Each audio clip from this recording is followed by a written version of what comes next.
मधनं ज्या वेळेला तो घेईल त्यावेळेला भक्तीच्या अंगाने जा, योगाच्या अंगाने जा, फायनली शेवटी सगळीकडे परमात्मा या अवस्थेपर्यंत पोहोचायचं. त्या परमात्म्यापर्यंत पोचताना स्वतःच्या मध्ये प्रथम ते तत्व अनुभवणं आणि ते तत्व स्वतःच्या मध्ये अनुभवण्याचा जो डायरेक्ट प्रयत्न आहे तो डायरेक्ट प्रयत्न सुद्धा पुढच्या अभंगामध्ये सांगितलेला आहे की कसा करायला पाहिजे. पण आपल्याला ती गोष्ट माहिती आहे की स्वतःच्या मधल्या आत्मतत्वाला स्पर्श करणे, बुद्धीने स्पर्श करणे, पण मंत्राच्या माध्यमामधनं, नामाच्या माध्यमामधनं हळूहळू स्वशी संबंधित बुद्धी होऊन गेली. काही करू नकोस, ते आत्मतत्व स्वतःच विकसित होईल, प्रगट होईल. तू त्याला विकसित करण्याचा प्रयत्न करू नको, ते प्रगट होईल.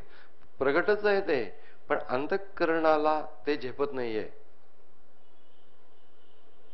अंतःकरणाने ग्रहण करण्याच्यासाठी नुसता स्थिर राहा. अंतःकरण हळूहळू त्याच्या सानिध्यामध्ये सक्षम होत राहील त्याला ग्रहण करण्याच्यासाठी.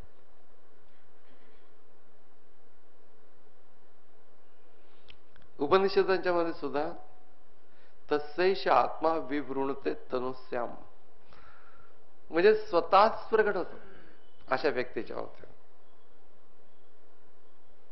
त्याचा विवरण करण्याचा जो प्रयत्न करतो हळूहळू स्व किंवा ईश्वराची जाणीव वाटेल ते करा तुम्ही. आपण ईश्वराची जाणीव स्वतंत्रपणाने धरली तरी एकाच कॉमन याच्यावरती येतं, पाथवरती तुम्ही येता की ज्याच्यामध्ये नुसतं अस्तित्व आपल्याला जाणवतं. त्याला काही नाव दिलं नाही तरी चालतं. माझं अस्तित्व म्हटलं किंवा ईश्वराचं अस्तित्व म्हटलं, बिघडलं कुठे? अस्तित्व तेच आहे, एकच चैतन्य आहे. त्यालाच ईश्वर असं नाव दिलेलं आहे शरीरामध्ये असलेल्या आत्म्याला. किंवा ईश्वर सर्व भूतांना मृद्देशेर्जुन तिष्ठती असं जे म्हटलेलं आहे ते स्वतःमधल्या आत्म्यासंबंधी म्हटलेलं आहे, स्वतःमध्ये असलेल्या चैतन्यासंबंधी म्हटलेलं आहे. त्या चैतन्याची अनुभूती नामाने कशी येईल? तर अस्तित्वाच्या जाणीवेने येईल. कारण की ही केवळ परंपरेने होणारी प्रक्रिया नव्हे की आपला 1000 जप केला आणि एकदम ज्ञान झालं. लक्ष जर का तिथं नसेल, त्या जाणीवे परत गेलं नाही तर नाही होणार. आमच्या नावाने 1000 जप करा, काही उपयोग नाही. अजूनपर्यंत नामस्मरण आणि ध्यान लोक कॉन्ट्रॅक्ट पद्धतीने करत नाहीत, हे कितीतरी छान गोष्ट. किंवा आमच्यासाठी 2-4 ब्राह्मण बसवले, 1.5 तास ध्यान करा, होऊ शकणार नाही. त्यांचं लागेल एका वेळेला, काही उपयोग नाही. 1 कोटी जप करा, 1 लाख रुपये देऊ,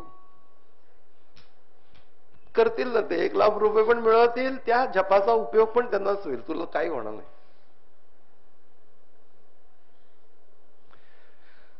स्वतःलाच करायला लागेल, स्वतःलाच त्या तत्वाला स्पर्श करायला लागेल. अस्तित्वाची जाणीव धरून ठेवून केलं तर उपयोग आहे, नाही तर काही नुसते शब्द आहेत. त्याचा एक सात्विक परिणाम पण आहे, चांगलं राहील अंतःकरण, वाईट कृती होणार नाही, अंतःकरणामधले चांगले भाव राहतील. पण स्पर्शच करायचा आहे असं जर का असेल तर मात्र तुला जाणीवेपर्यंत जायला लागेल.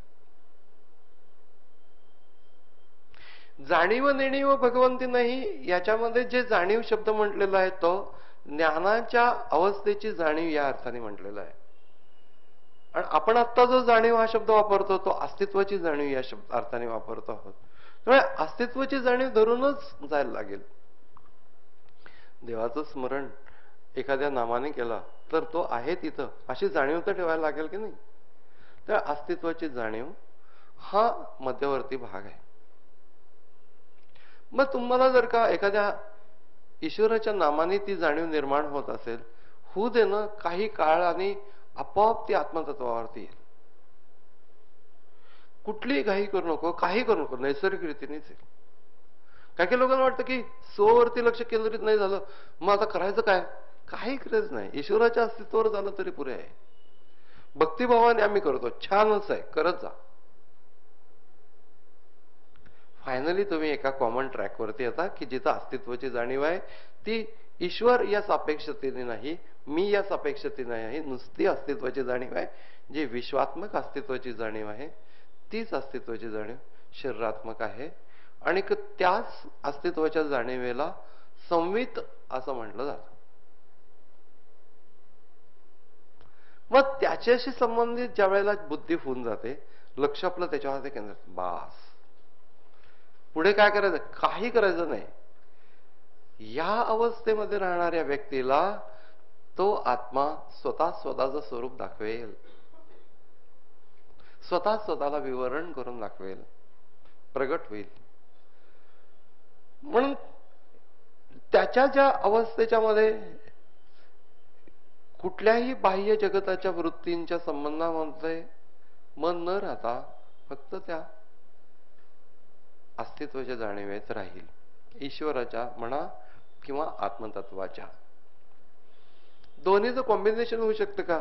होऊ शकतं. न व्हायला काय वाटेल ते होऊ शकतं. विचार करणं सोडून प्रत्यक्ष करायला सुरुवात कर, म्हणजे कळेल की होऊ शकतं. जोपर्यंत त्रस्त विचार करतो तेव्हा तुला कळणारच नाही की अरे हे सगळं एकच आहे. म्हणून ते करून पाहिलं पाहिजे शांतपणाने बसून. हरिओम.